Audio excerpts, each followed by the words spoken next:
వీడియోలో టాపిక్ మాట్లాడడానికి ముందు ఈ ఆదివారం నేను కనుమర్లపూడి అనబడే గ్రామానికి వస్తున్నానండి. ఇది మీకు పల్నాడు జిల్లా అలాగే వినుకొండ అనబడే పట్టణానికి చాలా చేరువలో ఉండే ఒక గ్రామము. ఇక్కడ శ్రీ వీరాంజనేయ స్వామి ఆలయం ఉంది. సో దాని పునర్నిర్మాణము కోసము ఒక ప్రయత్నంగా శ్రీ భారతం ఫౌండేషన్ అలాగే ప్రేమ్ టాక్స్ ఓటీటీ సో ఈ ఆలయ పునర్నిర్మాణ కార్యక్రమం కోసము మేము అక్కడికి వస్తున్నాము. సో నన్ను కలవాలి అనుకున్న వాళ్ళు చుట్టుపక్కల గ్రామాల్లో కానీ పట్టణాల్లో కానీ ఎవరైనా ఉంటే మీకు ఈ నెంబర్ ఇస్తాను. సో ఈ నెంబర్కి ఫోన్ చేసి మీరు అపాయింట్మెంట్ తీసుకొని మీరు ఆలయానికి వస్తే అక్కడ మనం కలుద్దాం. సో ఇప్పుడు టాపిక్ ఇది చూడండి. మనము క్వాడ్ అని చెప్పి ఒక గ్రూప్ గురించి మాట్లాడతాం. చాలా నాకు తెలిసి 40-50 వీడియోస్లో ఈ క్వాడ్ క్వాడ్ క్వాడ్ అంటూ ఉంటాం. ఏంటండి క్వాడ్ అంటే? భారత్, అమెరికా, జపాన్, ఆస్ట్రేలియా ఈ 4 దేశాల ఒక కూటమి. ఇది ఒక డిఫెన్స్ అలయన్స్ కాదండి. అంటే ఎవరో శత్రువును ఎదిరించడానికి మనము ఏర్పాటు చేసుకున్న ఒక గ్రూపు కాదు. ఇప్పుడు చూడండి, మలబార్ ఎక్సర్సైజెస్ అంటారు. ఇప్పుడు విశాఖపట్నం వద్ద, కేరళ వద్ద ఇక్కడ మీకు నేవల్ డ్రిల్స్ జరుగుతూ ఉంటాయి. ఏంటి? మన వద్ద ఉండే ఈ పవర్, నేవల్ స్ట్రెంగ్త్ను ప్రపంచానికి చూపించడానికి, అలాగే ఒక ట్రైనింగ్ ప్రోగ్రామ్, అంతే తప్ప ఎవరి మీద యుద్ధము చేయడానికి ఈ గ్రూపు ఉందా, ఒక నాటో అనండి ఆ టైప్ ఆఫ్ గ్రూపు కాదు ఇది. సో ఇవాళ మీకు రైజ్ అయిన డైలాగ్ అని చెప్పి ఢిల్లీలో ప్రపంచ స్థాయిలో ఉండే అత్యుత్తమమైన స్పై ఏజెన్సీస్ వాటికి సంబంధించిన నాయకులు వాళ్ళు ఢిల్లీకి వచ్చి ఉన్నారు. సో దీనికి చైర్మన్గా అజిత్ దోవల్ గారు ఉన్నారు. సో పెద్ద పెద్ద మీటింగ్స్, తులసి గాబార్డ్ గారు కూడా భారత్కి ఈ విషయంగానే వచ్చారు. ఇప్పుడు ఇక్కడ మీరు ఫిలిప్పైన్స్ అనబడే దేశాన్ని గమనించారు అనుకోండి. వాళ్ళ నేతృత్వంలో మీకు స్క్వాడ్ అనబడే ఒక గ్రూప్ ఉంది. క్వాడ్ గురించి విన్నాము. ఈ స్క్వాడ్ ఏంటి? నిన్న కూడా మోదీ గారి గురించి ఫ్రైడ్ మ్యాన్ యొక్క పాడ్కాస్ట్, ఇందులో చైనా ఒక ఫ్యామిలీ, మా ఫ్యామిలీ, మీకు కుటుంబాల్లో కలహాలు ఉంటాయి కానీ విడిపోవడం అనేది ఉండదు. కాబట్టి ఎన్నో గొడవలు అయ్యాయి కానీ ఇవాళ కూడా చైనాను మేము మా కుటుంబముగానే చూస్తున్నాము, ఏన్షియంట్ కల్చర్గానే చూస్తున్నాము. వాళ్ళతో ఒక మంచి కోఆర్డినేషన్, ఫ్రెండ్షిప్ ఉండాలని మేము ఎదురు చూస్తున్నామని మోదీ గారు చెప్పడము, చైనా వాళ్ళు కూడా ఇది అద్భుతము, హై లెవెల్లో వాళ్ళు అప్రిషియేట్ చేశారు. మోదీ గారు ఇచ్చిన ఈ జవాబుకి ఖచ్చితంగా చైనా స్పందిస్తుంది. మేము నోట్ చేసుకున్నాము, త్వరలోనే భారత్తో సంప్రదింపులు జరుపుతాము అని చెప్పి వాళ్ళ ఫారిన్ మినిస్ట్రీ కూడా చెప్పడం. ఈ టైంలో ఫిలిప్పైన్స్ వాళ్ళు ఏమంటున్నారు? భారతదేశమా, మోదీ గారు క్వాడ్లో ఉన్నారు కదా, ఇప్పుడు స్క్వాడ్లోకి రండి. ఈ స్క్వాడ్ ఏంటి? మళ్ళీ అమెరికా, ఫిలిప్పైన్స్, ఆస్ట్రేలియా, జపాన్ వీళ్ళ గ్రూప్. వీళ్ళు చైనాను ఎదిరించడానికి ఇట్లాంటి ఒక గ్రూప్ని పెట్టుకున్నారు. మొన్న మార్చి 4వ తారీఖు ఒక షాకింగ్ మ్యాప్ విడుదలైందండి. అంటే ఆస్ట్రేలియా వాళ్ళు తమ శాటిలైట్ ద్వారా ఈ ఇమేజెస్ను తీసి ప్రపంచ స్థాయిలో చైనా ఎంత ఒక ప్రమాదకరమైన దేశం అని చెప్పి చూపించడానికి దీన్ని వీళ్ళు సోషల్ మీడియాలో వీళ్ళు పబ్లిష్ చేశారు. ఇందులో మీరు చూసారనుకోండి, పెర్త్ అనబడే ఒక నగరం ఉంటుంది కదా, ఆ పెర్త్కి 170 నాటికల్ మైల్స్ దూరంలో చైనా వాళ్ళ నేవల్ షిప్స్, యుద్ధ నౌకలు మీకు లిటరల్గా కనిపిస్తున్నాయి. ఇంకొక వైపు ఏమిటి అంటే వాళ్ళు రియల్గా నేవల్ డ్రిల్స్ అనేవి నిర్వహిస్తున్నారు. మరి ఆస్ట్రేలియాకు చెప్పారా అంటే ఆస్ట్రేలియాకు చెప్పడం ఏంటి? ఒక్క 4-5 గంటల ముందు మేము ఇక్కడ ఈ సముద్ర జలాలలో నేవల్ ఫైర్ డ్రిల్స్ నిర్వహించబోతున్నాము, నువ్వు ఆపగలవా? నువ్వేమైనా చెయ్యగలవా? నథింగ్. ఆస్ట్రేలియా చెయ్యగలిగింది ఏమీ లేదు.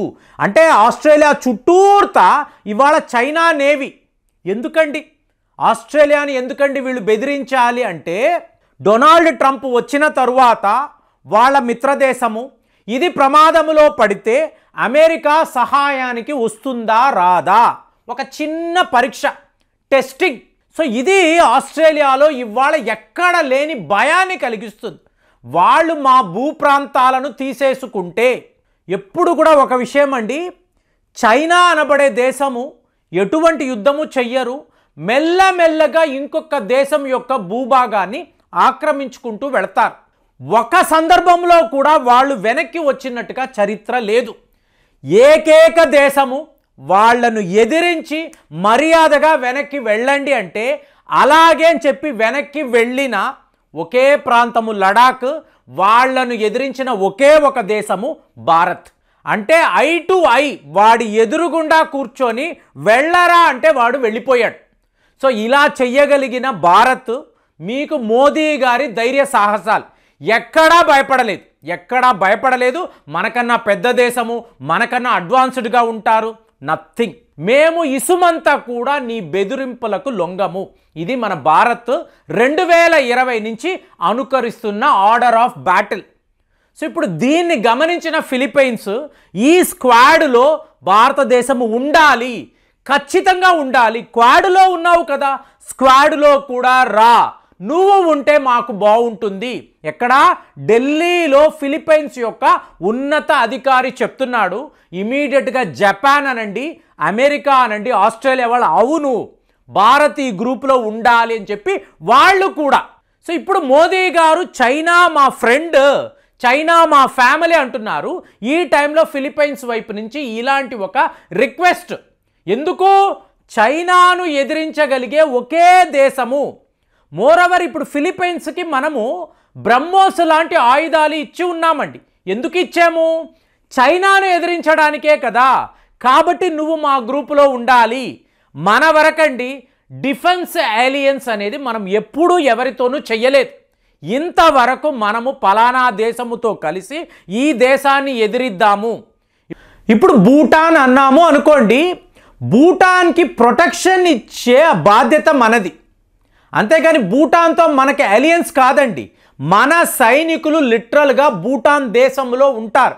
అక్కడ ఉండి వీళ్ళు చైనాను ఎదిరిస్తారు. ఇటువైపు బంగ్లాదేశ్ అనండి, మయన్మార్ అనండి, ఎవరైనా కూడా భూటాన్కి ప్రమాదము అనిపిస్తే భారత్ యొక్క రక్షణ అనేది ఉంటుంది. కాబట్టి ఇది ఒక అలయన్స్ కాదు, ఒక ప్రొటెక్షన్. అలాంటప్పుడు మనము ఎప్పుడూ కూడా ఎవరికి వ్యతిరేకంగా వెళ్ళింది లేదు. చైనా వాడు వచ్చాడు కాబట్టి వాడిని ఎదిరించాము.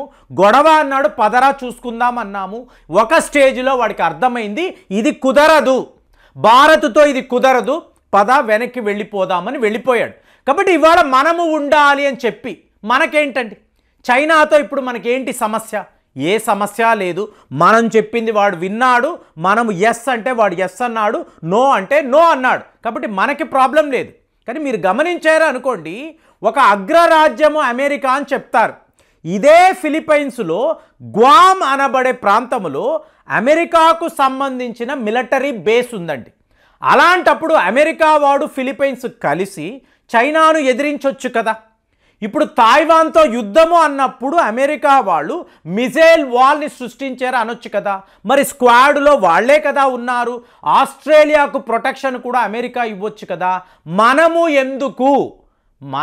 ఎందుకు అంటే అమెరికా వాడు ఒంటరి పోరాటం ఎవరితోనూ చెయ్యడు.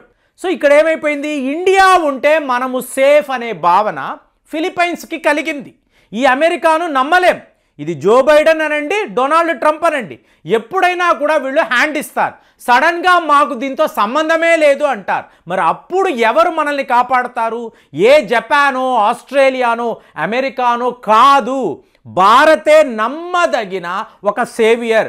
ఇండియాతో మనం కలిసి ఉంటే ఇలాంటి సిచ్యువేషన్లో మనకు రక్షణగా భారతే నిలబడుతుందని ఫిలిప్పైన్స్ వాళ్ళకి బాగా అర్థమయ్యే ఈ రైజీనా డైలాగులో భారత్ను స్క్వాడ్లో కలుపుకోవాలి, దయచేసి అందరూ ఒప్పుకోండి అంటే ఇవాళ మోదీ గారి ముందు ఈ పేపర్స్ ఉన్నాయి. మరి మీరు చెప్పండి, భారత్ ఈ ప్రపోజల్ని ఒప్పుకోవాలా, ఒప్పుకోకూడదా?